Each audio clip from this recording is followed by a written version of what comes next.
दोस्तों, आज की कहानी है एक बूढ़ी माँ की दर्द भरी कहानी। 3 साल हो चुके थे बेटे को अपना घर छोड़कर विदेश में बसे हुए। इन 3 सालों में बूढ़ी माँ और ज्यादा बूढ़ी हो गई थी। 75 वर्ष की उम्र में कमला देवी की याददाश्त काफी कमजोर होती जा रही थी। उन्हें रोजमर्रा की चीजें याद ना रहती, लेकिन जो उन्हें हमेशा याद रहता वह था उनका बेटा। दिन हो या रात, एक पल भी ऐसा ना होता जब उन्हें अपने बेटे की याद ना आती। दूसरी तरफ बेटा था जो साल भर में एक आध बार अपने माँ को फोन कर लिया करता और 1-2 मिनट से ज्यादा बातें भी ना किया करता। फिर भी यह बूढ़ी माँ टकटकी लगाए अपने बेटे का इंतजार करती रहती। एक दिन बेटे का विदेश से फोन आया। हेलो हेलो, सुन रही हो ना माँ? अनिल बोल रहा हूँ, तुम्हारा बेटा। कैसी हो माँ? मैं ठीक हूँ बेटा, तुम बहू और मेरा पोता कैसा है? माँ ने पूछा। सब अच्छे हैं माँ, मैं अगले हफ्ते गांव आ रहा हूँ माँ तुम्हें लेने। अब हम सब साथ में ही लंदन में रहेंगे माँ। तुम्हारी बहू कह रही थी माँ को यहाँ पर लेकर आओ, बेचारी अकेली वहाँ परेशान होती होगी। बेटे ने कहा तो माँ की बूढ़ी सूखी आंखें आंसुओं से भीग गई। उसके कमजोर शरीर के नस नस में खुशी की लहर दौड़ गई। बेटे और बहू का अपने प्रति प्रेम देखकर माँ का मन खुशी से भर आया। बेटे ने आगे कहा, माँ तैयार रहना माँ, मुझे ज्यादा दिन छुट्टियाँ नहीं है। जिस से जितने पैसे लेने हैं लेकर रखना, तब तक मैं प्रॉपर्टी डीलर से बात कर लेता हूँ। घर के लिए माँ ने पूछा। हाँ माँ, गांव का घर हमें बेच देना पड़ेगा। अब हम साथ में ही रहने वाले हैं तो वहाँ पर घर रखने का कोई मतलब नहीं है माँ, बेटे ने कहा। बुढ़ापे की वजह से ठीक से चलने में असक्षम माँ ने पूरे मोहल्ले में घूम घूम कर अपनी इस खुशखबरी को सबको सुनाया।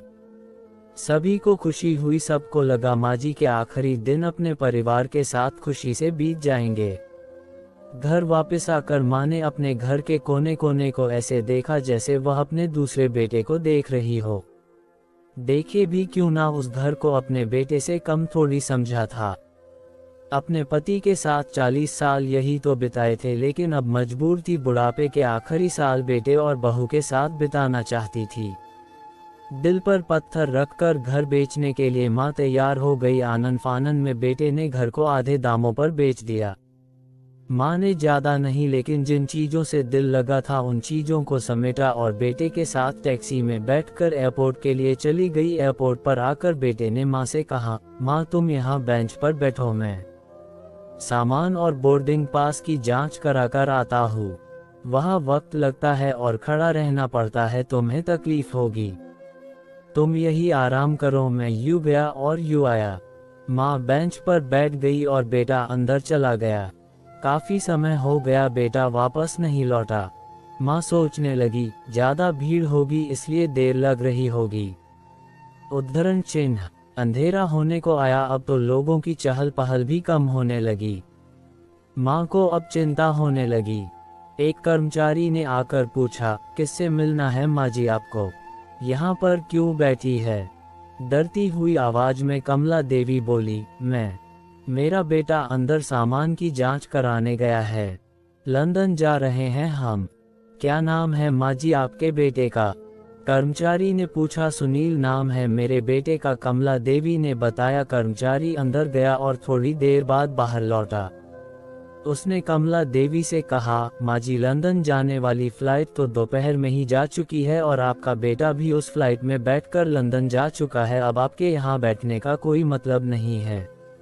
आप भी अपने घर चली जाए। क्या जा चुका है और मैं घर जाऊं? घर माँ की आंखों से आंसुओं के सैलाब उठने लगे। जैसे तैसे माँ घर पहुंची, जो अब उसका था ही नहीं, बिक चुका था। वो वही बरामदे में तुलसी के पास सो गई। घर के नए मालिक को उस पर दया आई तो एक कमरा किराए से उसको दे दिया। पेंशन के पैसों से खाना और किराए का बंदोबस्त हो जाता था।